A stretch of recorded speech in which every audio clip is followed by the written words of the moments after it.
Good evening, or it's 2 a.m. Good morning. Oh, wow. This is Eagle Eyes on Tech. I'm Eagle Falcon, who I swear has a working voice that doesn't just suddenly crack like he's 13. Oh, man. It was a rush to the finish line today, I'll tell you what. And I mostly blame Lenovo. Their site, my god, their site crashes like nobody's business. Good freaking lord. I haven't even had a chance to move the mic yet.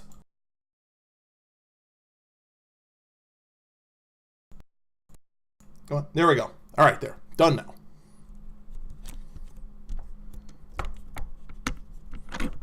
Oh, man. That's how you can tell it's a frantic day. I haven't even done this. Alright, we're good there. We're good there? We're good there. Alright. Let's actually get to the show.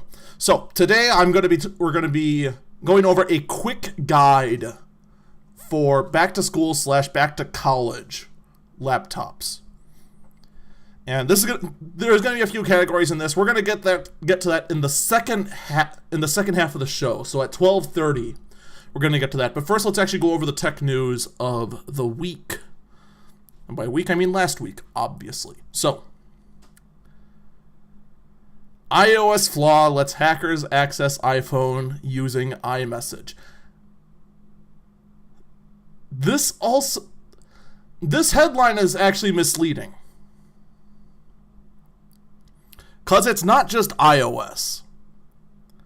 It is all, underline all, Apple operating systems. iOS, macOS, tvOS, though granted, tvOS, this flaw does exist, though it's a lot less of a risk. The Apple Watch, in theory, this would also work on, but it hasn't been tested. But, your iPhone, your iPad, your iPod, anything that runs iOS, anything that runs macOS, completely vulnerable to this. So, what is the flaw? The flaw is rather simple. On each of these operating systems, if you were to put malicious code into a picture, the malicious code would then load the moment you open the picture. And the code could potentially, do this minor thing called commandeer the whole system. That's a bad thing. That's a very bad thing. Now, you'd think, oh, no big deal. Just like with all those email scams, all I gotta do is just not open the file.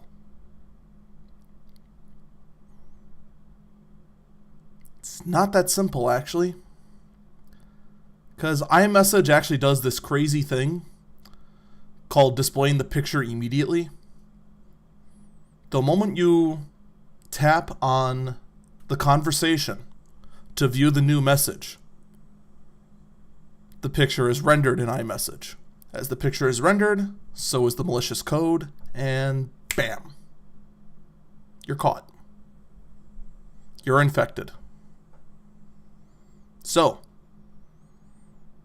as much as I am more of a PC guy than a Mac guy, I will just put out this public service announcement to all my fellow Apple fanboys and fangirls out there. All of you Apple users out there. Update to the latest operating system. There already is a version of iOS, I believe it's 9.3.3 for the iPhone and iPad. And for maybe this article says the version of macOS. It does. It actually shows all of them. So, iOS 3.3 or 9.3.3, macOS 10.11.6, tvOS 9.2.2, and watchOS 2.2.2. These versions of the operating system fix the bug. Honestly, on tvOS, it is a lot less worrisome, considering the fact it seems very unlikely that you're going to open a message on your TV. You know, just a little unlikely. And on the watchOS 2, I can't imagine too many people wanting to write code to commandeer a watch that doesn't have access to anything. It just doesn't seem very likely to be. Now, if you are on an older Mac operating system, if you're still on one of the cats, if you're on Mavericks, Yosemite, what were the other non-cats? I think those were the only two, Mavericks and Yosemite, or Yosemite. I'm just going to keep calling it Yosemite, because that's much more fun to say than Yosemite, even though Yosemite is correct. Anyway, if you're not on the latest operating system, which is 10.11, also known as El Capitan, which is still Spanish for the Capitan, you can go upgrade to this operating system for free as long as you're on the latest version of Snow Leopard or newer, as long as you have the Mac App Store. There are very, very, very, very few Mac devices that are excluded from El Capitan. It's like anything that's running on a Power PC. And by the way, if you do have something that runs on Power PC still, props to you, man. Congratulations on keeping that sucker running. Bravo. Bravo. And like the early MacBooks, I think are the only ones that are that cannot upgrade to El Capitan. But, you know, you can always consult your local Genius Bar for that information. So, this doesn't conclude our public service announcements for our Mac users. We still got one more coming on in the second half of the show. Instead, let's talk about something that is nowhere near as bad as it sounds. So, if you don't know what the app Tinder is, I really want to know what rock you've been living under and how much the rent is. But Tinder, if you somehow don't know, is the app that lets you go through people just by picture and either swipe left to ignore them or swipe right to say you're interested. It is basically well known as the app to go and, well, get laid with strangers very quickly. That's what its reputation comes to. Now, Tinder Social, on the other hand. Well, Tinder Social comes out as Tinder for groups. And considering the reputation Tinder has, what's the first thought that pops in your mind? Come on, you can say it. Yeah, I thought that too. But no, it is marketed as groups of friends intermingling with each other. Not that way, get your mind out of the gutter. To go out and to various social gatherings, such as going to bars. Or more likely playing Pokemon Go. Or going out to see a concert. Or playing Pokemon Go. Or beating up piñatas, as Unjust Banana in the chat just said. Or playing Pokemon Go. Alright, Pokemon Go jokes aside. That is basically what Tinder Social is.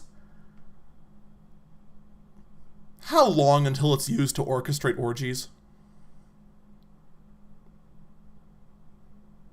Like, seriously. I mean, if I remember right, and it's been an extremely long time, since since I looked at how Tinder was originally marketed. But I'm like 90% certain that Tinder was marketed in a similar manner. That was just to go make friends, go out for a drink with perfect strangers that you were interested in. Well, we'll keep an eye on this. Mainly because I got a feeling that it is not going to be used in the intended manner. I guarantee it.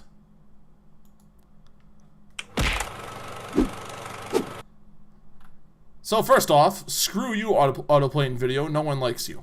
Second, let's move on to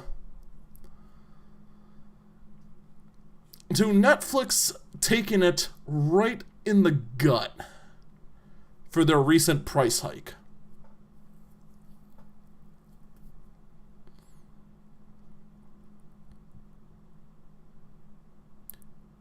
So, recently the prices went up just a smidge. I'm trying to remember exactly what the prices went up to. But I think it was like $1 or $2. Yeah, in May, some Netflix users began getting messages that their packages were increasing between $1 and $2. The rollout of new packages started happening slowly and began with newer users. The theory is the longer you've been subscribed to Netflix compared to the others, the less likely it is that you've seen your prices increase. However, by the end of 2016, we should all be getting the same page. The former $7.99 two-stream package being bumped up to $9.99, and each streaming going up from $8.99 to $9.99. Although, if you have a higher-end package,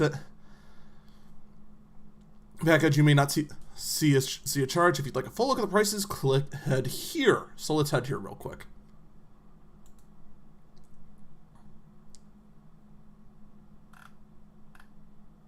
All right, here's the picture.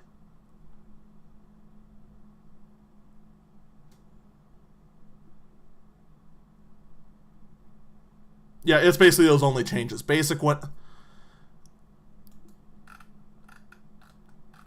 Yeah, it was just, they say, basic went up by 2, standard went up by 1.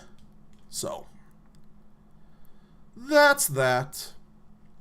Now, honestly, when this first got announced, I thought it was fine. Yeah, okay, fine. So HD stream went up to $10. That was about comparable to what everyone else was doing. Apparently, I'm in the minority.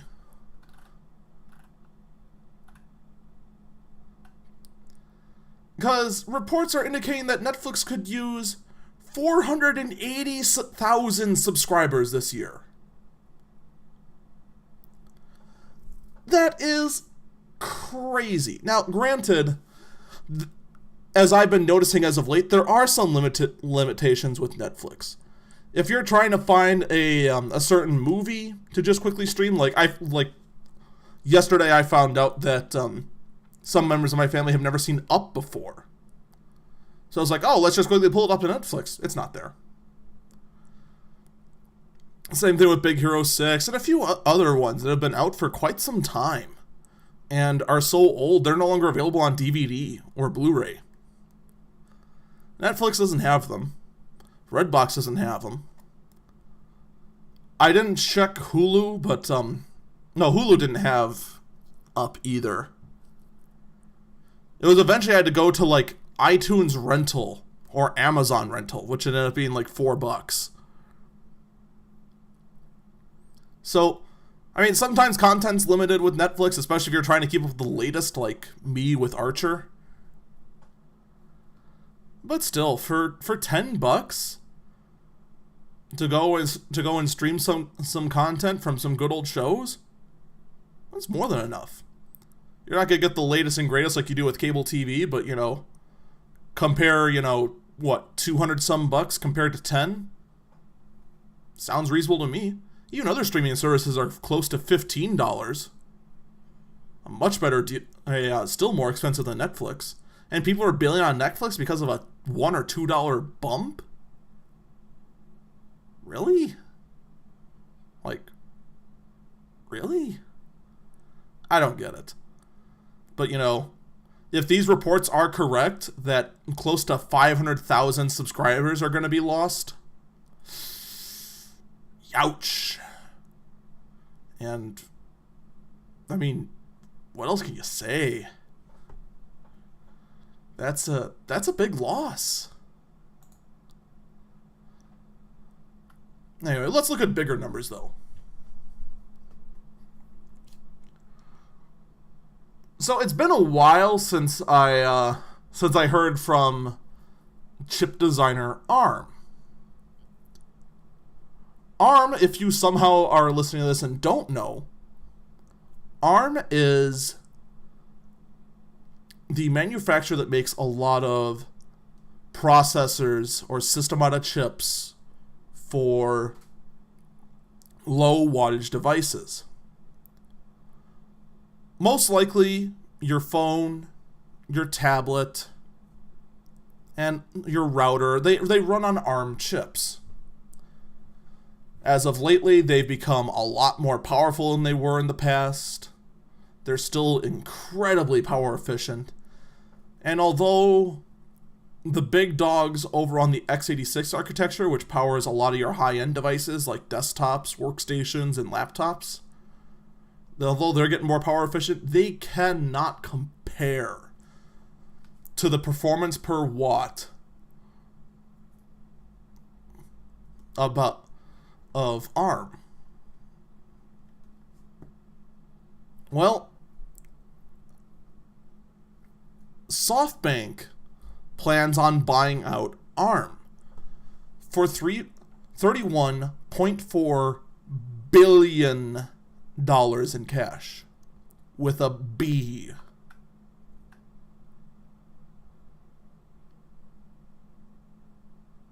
Now, I have never heard of SoftBank until this article came out. But from what little research I've been able to do, they are a bank of the EU, and their value has been going down since the UK voted to leave the EU. And I'm going to say that rather than the Brexit, because the Brexit sounds like a made-up meal.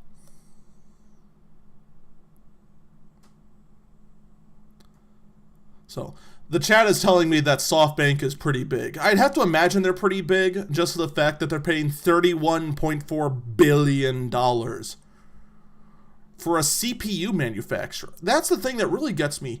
It's a bank buying one of the biggest chip designers, is actually the better way to phrase it. They're a chip designer in the world. Chip manufacturer would be Qualcomm, or NVIDIA makes some.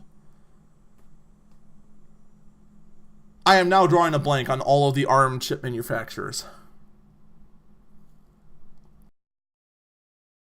right now.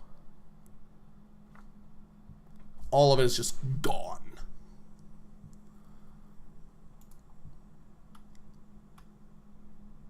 Now, my only guess as to why this is occurring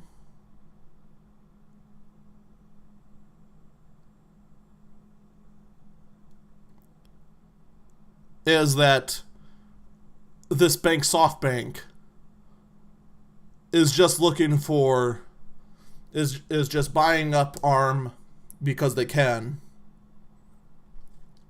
and just looking for a quick buy-in and payout. That's my only guess.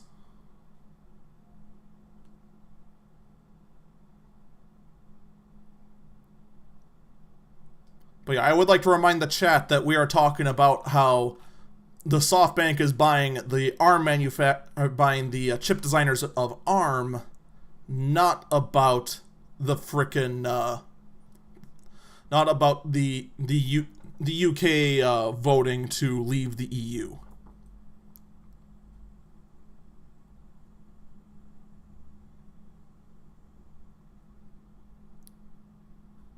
TSMC. I'm not sure what TSMC. No. In any case, we're moving on from this article anyway. We've got this out. It's now out there.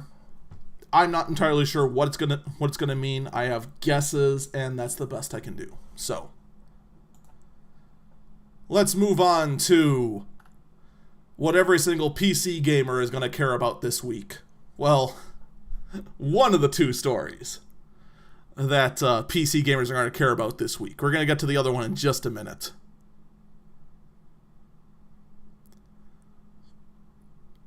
Is that the GTX 1060 is officially out.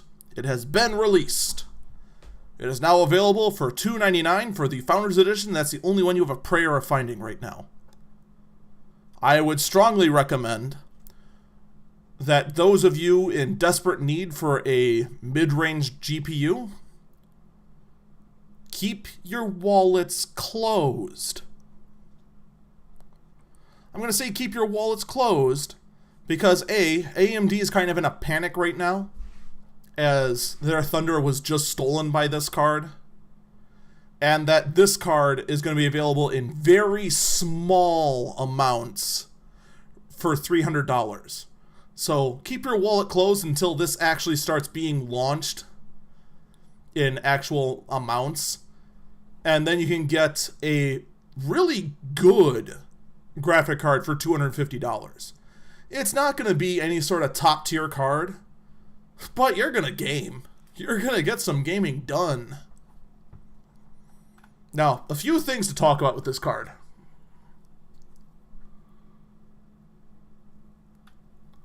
First off, there is a metric ton of VRAM on this card. Whereas the RX 480, currently the top tier of AMD's newest cards, is either sold in 4 or 8 gigabyte variants, which, by the way, stop selling things in multiple gigabyte variants. Just stop. It just makes it more confusing. All it does is make people who aren't completely obsessed with this like I am come to me and ask me what the heck's the difference, and then I have to tell them, are you doing 4K gaming? If not, go with the lower RAM amount. And that's really what it boils down to. The RAM on the card doesn't matter unless you're doing stupid high resolution.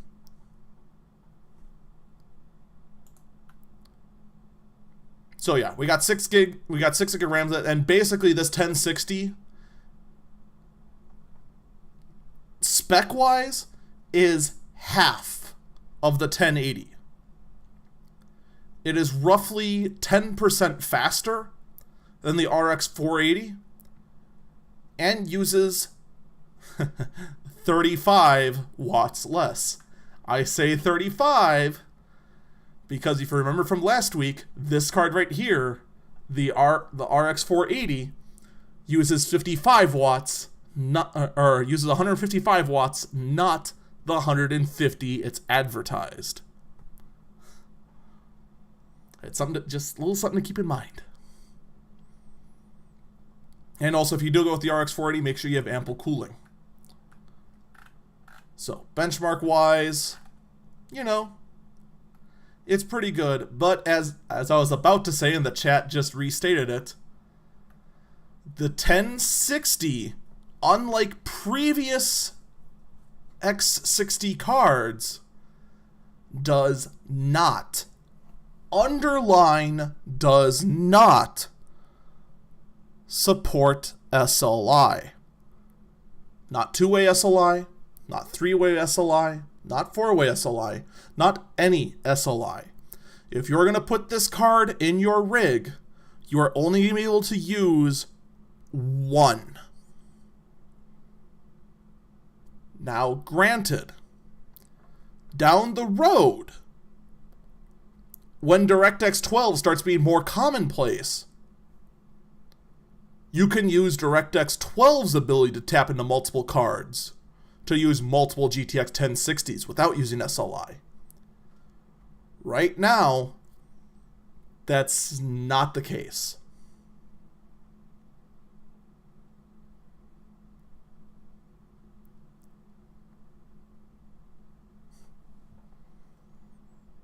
So yeah, that's what we got currently in the 1060.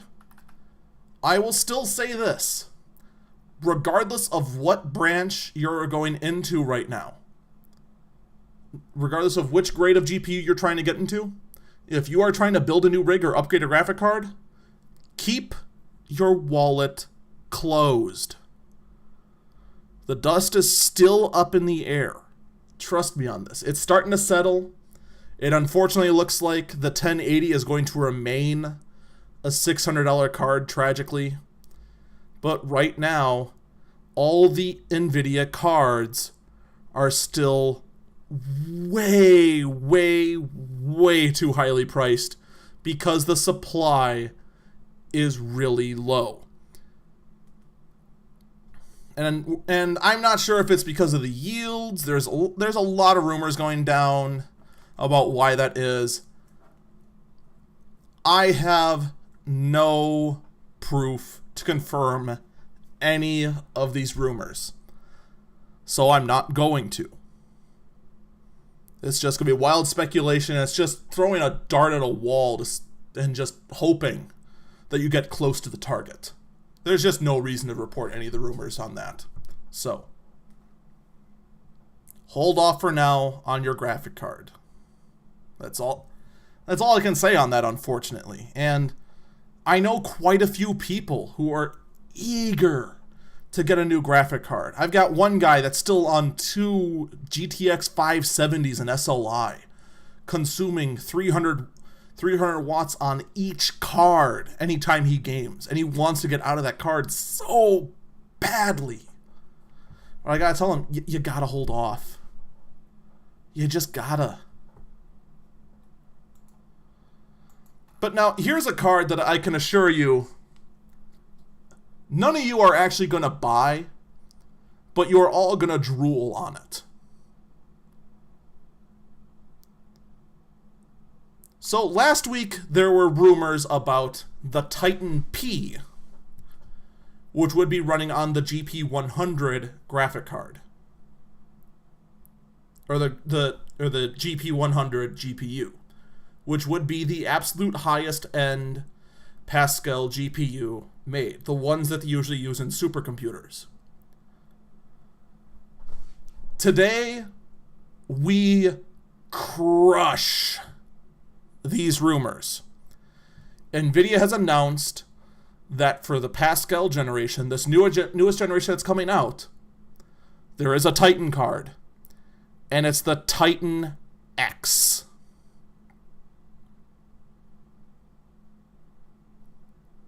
But Eagle, there's already been a Titan X. I know. There is a second Titan X, and it's going to be called the Titan X. Again.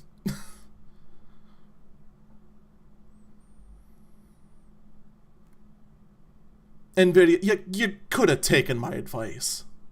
You could have called it the Titan 10.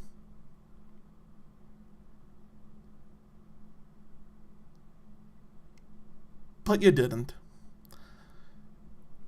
And also to crush the rumors that it'd be running on the GP100. It is not. It is running on the GP102. So, not the highest end GPU that Pascal's going to have, but historically, in the gaming world, we never, ever, ever see the highest end. In fact, actually, last generation, the Maxwell generation, was the exception, where the GTX 980 and Titan X both were powered by the GM200. So, Titan X is going to run the GP102. What does it mean? It is going to be the third most powerful GPU that Pascal is going to have. The GP100 and GP101 are going to be reserved for Quadro cards and, most importantly, the Tesla cards. the cards that are used in supercomputers. So that's all sounds a little disappointing. But what we do get is incredibly powerful. So let's compare this right now. The previous Titan X has 3,072 CUDA cores. The GTX 980 Ti has 2816 CUDA cores. Now, the Pascal CUDA cores are more efficient. So it can do more with fewer cores.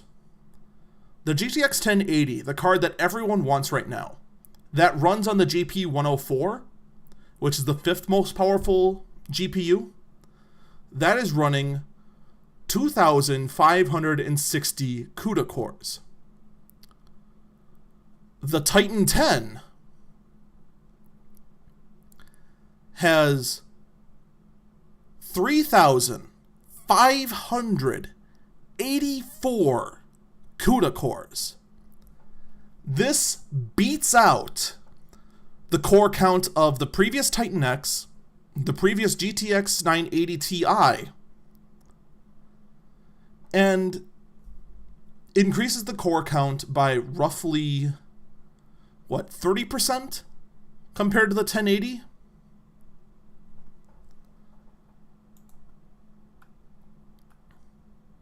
It's going to be a 250 watt card, which honestly, is the same as the 980, but considering that core count, that's crazy efficient. Around 16 nanometers. I'm trying to find there's the clock rate. The clock rate is going to be 1,417, which is actually lower than the 1080. But you're still going to see a decent performance boost. This also means that GPU is going to be ripe for overclocking. It is just begging to be overclocked. Get that sucker up to 1,600. Now, this all sounds fantastic, right? So what's the catch?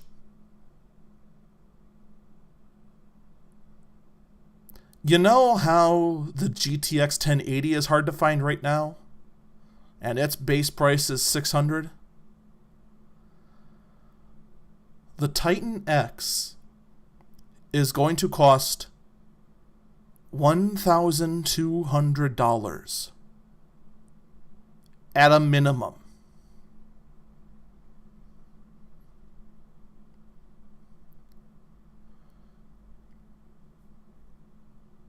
The only people who are going to get this are the well-off enthusiast builders. That's just all there is to it. Which is not too surprising. That's usually how the Titan cards go. The rest of us just settle for the X80 Ti.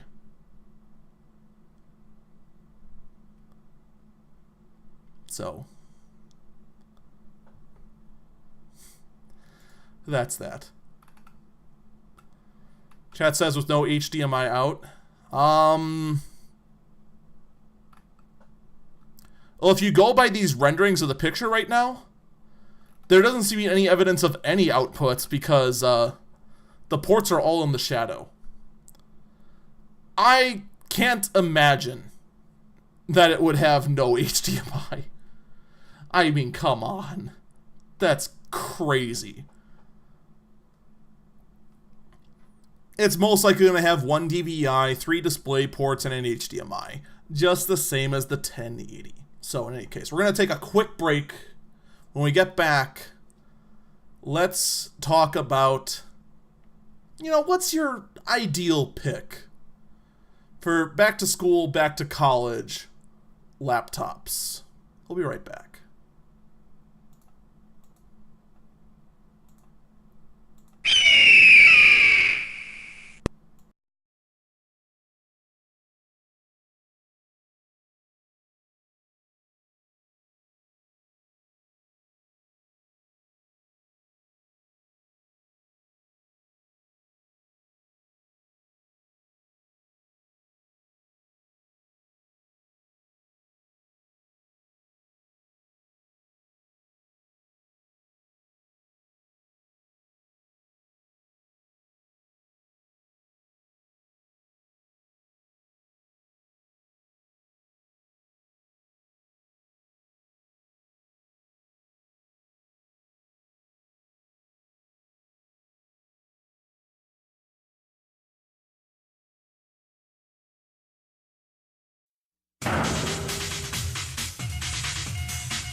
Welcome back, Eagle Eyes on Tech. I'm Eagle Falcon. So, I love how before I even give the grand reveal of the next topic, the chat already gives the sarcastic top pick of the MacBook because it's such great performance for the money and there's so many points, or many ports.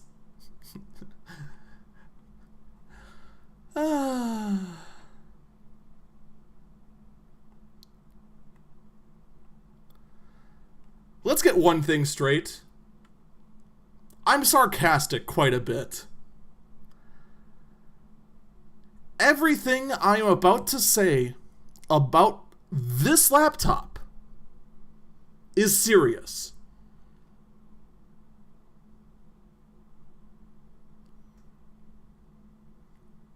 This laptop is the worst thing to ever happen to computers in recent history. This MacBook has zero, underline zero, redeeming qualities. The keyboard is a pain to use. The key is only depressed so little you might as well be tapping on a solid piece of wood. The screen, while very nice, is still rather small. The trackpad, honestly, the trackpad the trackpad's actually really nice. I can't rip on the trackpad. The thing is that also the one port, the fact you only have one USB port, and that's supposed to be enough for anyone willing to pay for this laptop, is absurd, and is an insult to any laptop user out there. But you know what the worst is? You know what the absolute worst thing to ever blight the world because of this laptop? The concept that a little atom on steroids is considered workstation level performance. It's insulting, to say the least. This thing has so little power in it. It blows me away that these review sites do actually give praise to this laptop. I don't know how any self-respecting tech user can say this laptop is good. Because I'll tell you what, if I shelled out $1,300 and got a Core M,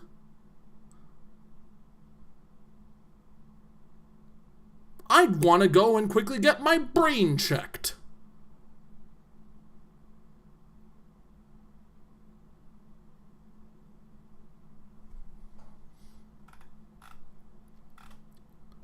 Now, here's the public service announcement I was talking about earlier. I gave one earlier about updating your operating systems on Mac OS because of the latest exploit.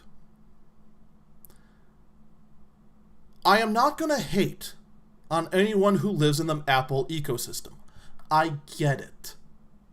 You're in the ecosystem, there's software in there you want to use, you like the feel, that's fine. That's your choice. But right now, in the Mac universe, every single one of your options is either horribly outdated, being 1 to 3 generations behind on hardware, and still being charged current generation prices, or it is this piece of aluminum garbage.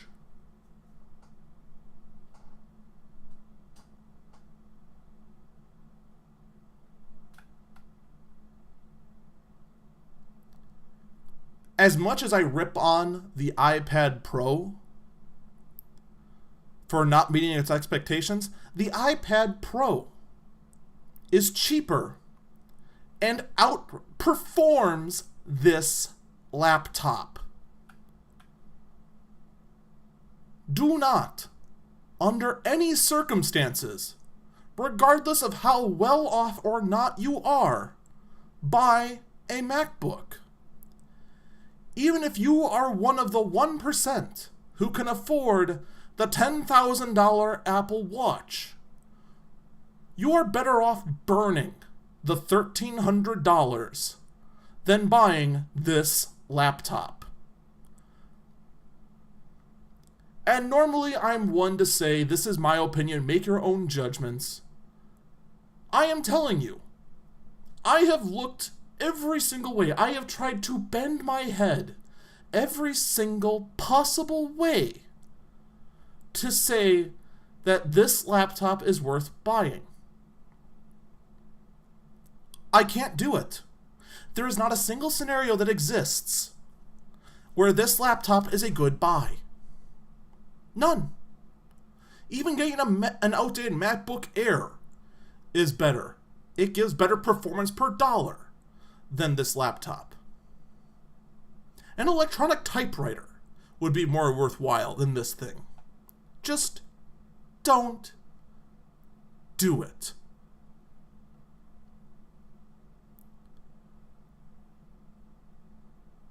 All right? Just don't. Now, I would also say, if you are going to college, unless you absolutely have to get a Mac, I would avoid Macs right now altogether. Because like I said, every other Mac item right now is terribly out of date. Well, except for this MacBook here, but it's just terrible from the get-go. The MacBook Air is 2 generations behind. The MacBook Pro is 2 generations behind. The iMac is 1 generation behind. The Mac Pro is, 3 generations behind? The Mac Mini is 3 generations behind. All the Macs are just... They're all long overdue for an update. They're all begging for engineering to go, please, new chips. Give us new chips. And they're not coming. They're not coming for this school year. And that's honestly a little disappointing. Now, I picked out some good top picks in the PC world. If I went over all the PC computers, we would be here forever, and half of them I have to say, I'm not sure, I'd have to go feel it. So, let's get off to probably a very unexpected good hit. And that's the Inspiron 15 Gaming. Now, normally, I tell everyone to avoid the Dell Inspiron line like the plague. This one's actually okay. I mean, it's a plastic build, so, you gotta be gentle with it. It'd be good at a college dorm as your stationary workstation. It's got decent power in it. $750, you get a quad-core Core i5, 8 gigs of RAM, a terabyte hard drive, a GTX 960M graphic card in there. You got some pretty good performance in there. And then you can upgrade a little bit as it goes. The 960 you can't upgrade. But as a mid-range laptop that you can also game on, it's a solid pick. Especially for $750. There's a lot of other low-powered machines that cost more than this. And this one you get something not the most portable thing in the world, not the thin and lights, but you get the power, you get the performance. And it'd be a nice little thing to just keep in the dorm and just carry a tablet with a keyboard with you. Solid pick, in my opinion. Take a look at it, even though it is an Inspiron. Just don't drop it. Whatever you do, don't drop it. I don't expect that thing to survive one drop. I really, really don't. Now, if you're looking for something higher quality in the Dell line, and a bit more portable, that's going to be this sucker right here. The XPS 15. Now, don't worry, they're not all Dells. If you can see my tab bar, you can see I touch into other brands. Although you'll notice Acer's not up there. That's for pretty good reason. Now, this sucker is a 15-inch laptop and a 14-inch body. It's the full 15-inch screen, but it still has some gaming performance in it. So if you still do that, if you still do that sort of thing in the college dorm, or just want that performance for say Adobe work, you got it here. You just got to be at the second tier, which starts at $1,200. It's an all metal and carbon fiber body. You get either a dual core i3 at the low end, or at the rank I actually recommend, which is the 1200, you get that nice Core i5 quad core, 8 gigs of RAM, terabyte hard drive with a 32 gig solid state, and that just goes up and up. But I'd recommend that 1200 point right there. And if you were to get this would most likely be your entire computing budget. You definitely probably won't get a companion tablet with this sucker. Now, as far as companion tablet for, say, in the classroom, this is the guy to go with right here. 10-inch Venue, also from Dell. I would recommend with the 64 gig one. That way you got plenty of storage and you got an SD card to expand on it. But the 128 gigabyte version, although that is a lot more storage, it's $150 more, and I'd just say, axe that. You got this is an important thing when looking at Windows 10 tablets. Same thing with Windows 8s. If there's any Windows 8s out there left, check for the RAM. This part right here, that Cherry Trail Atom, that's not important.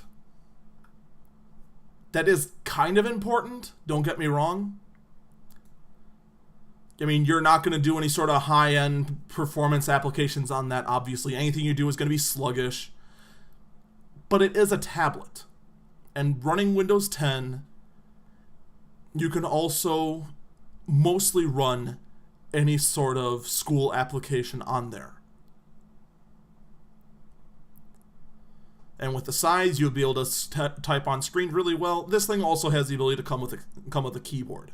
So I highly recommend this sucker as a companion tablet. But the thing you want to pay attention to if you're looking at other tablets is the RAM. It must, underline must, have at least 4 gigabytes. 4 gigabytes is still low. You're not going to be able to run a whole lot of high-end applications at the same time on 4 gigs. But the overwhelming majority of Windows 10 tablets out there commit an unforgivable sin of having only 2 gigs of RAM. 2 gigs of RAM means that tablet will immediately go into swap. You go into swap, the device becomes extremely slow and infuriatingly unusable. Avoid 2 gigs of RAM on the tablet. And yeah, I know that decent phones are becoming cheap. We're not talking about phones. We're talking about laptops. We're talking about note-taking devices. I mean, for phones, I'll just tell you this flat out. If you want to stick with an iPhone, just find the cheapest iPhone you can. They're basically all the same. If you're looking at Android, right now I'm pretty sure the Moto E is still the best way to go for like $200. Solid little thing. Just if you're planning on using it as a note-taking device, bring a keyboard of some kind. Definitely. All right. Got all that. And then I included this sucker just to say that even though I like the Venue line, pass on the 8. You can get the 8 with 4 gigs of RAM, so if you do want the 8 gig version, I mean, there you go. But there's very little expansion capability on this thing, so at $50 less, it's worth passing. Just axe that.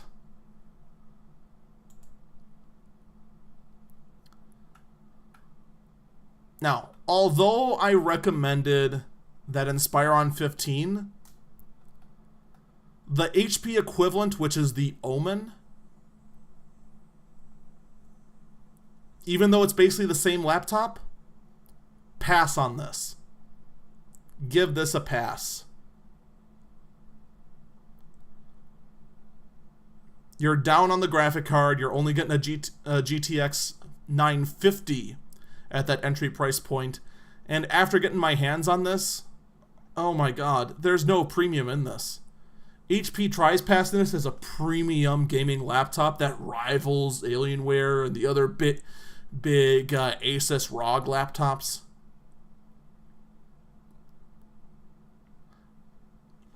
It's not. In fact, honestly, if you want to go ahead and just research this sort of stuff a little bit, when you go into the sales place, if you're looking at something with a little bit of gaming power in your dorm room, and the salesperson tries taking you over this, make sure you research up on your graphic cards, make sure you research up on the Inspiron 15, and you can make that salesperson look like a fool for even thinking to go to the Omen. It'd be a bit of fun. And unfortunately, a lot of the HP laptops I really didn't like. A lot of them there was a lot of plastic construction at a premium price. I mean, some of them were metal, but the price, you couldn't justify it. You just couldn't. It was just, for that price and that size, you could go get something with an actual GPU and actually could play games. And even if you don't play games, why would you why not just get something with that capability just on the off chance, especially with no extra? And really the only thing that HP provided that really caught my eye for the back to school market is this guy right here, the HP Pro tablet. But even then, it's just kind of... The Venue 10 is still a better choice. Even the Venue 8 was a better choice. So, as much as I do try to look to HP for some unique choices, the only thing they really had was just like their little 10-inch netbook. And that's cute. It's a $250 laptop. And if your price point is that, what else can you do?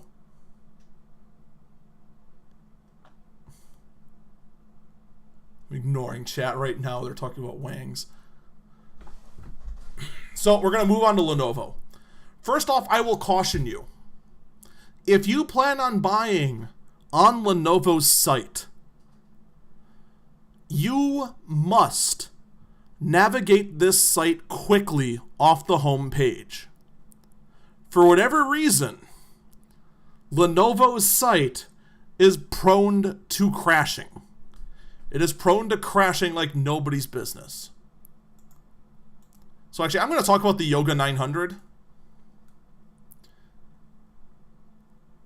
Much like the XPS 15, this is a very nice mobile laptop. You know, it's high-powered. It's all the ultra-low voltage CPU, so they're going to be 15-watt CPUs. It's a nice little mix laptop. At 13 inches, it's nice and portable. It's nice and thin. Its battery life is really good. Backlit keyboard. You've got the USB Type-C. It's really nice. Now, the whole gimmick of flipping around and whatnot, it's cute, but you're not going to use it. Let's be honest, you're not going to use it. But you know, honestly, this is not bad for its price. It's a little high up there at $1,100. But what you get in the ultra-thin market, it actually kind of makes up for it. But the big thing that actually makes me go and say, you know, this could be a very interesting little thing, the charging port on this laptop is that orange USB port right there. And after inspecting the blasted thing really closely, just about any male USB to USB cable will work. I see no reason why it wouldn't. And even then, if you need an extension, just go get a USB extender. You're set.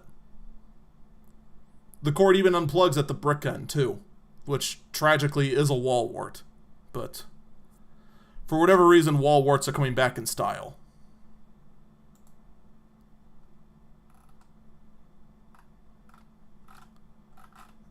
Now, this thing I didn't have a chance to see if it was even available yet.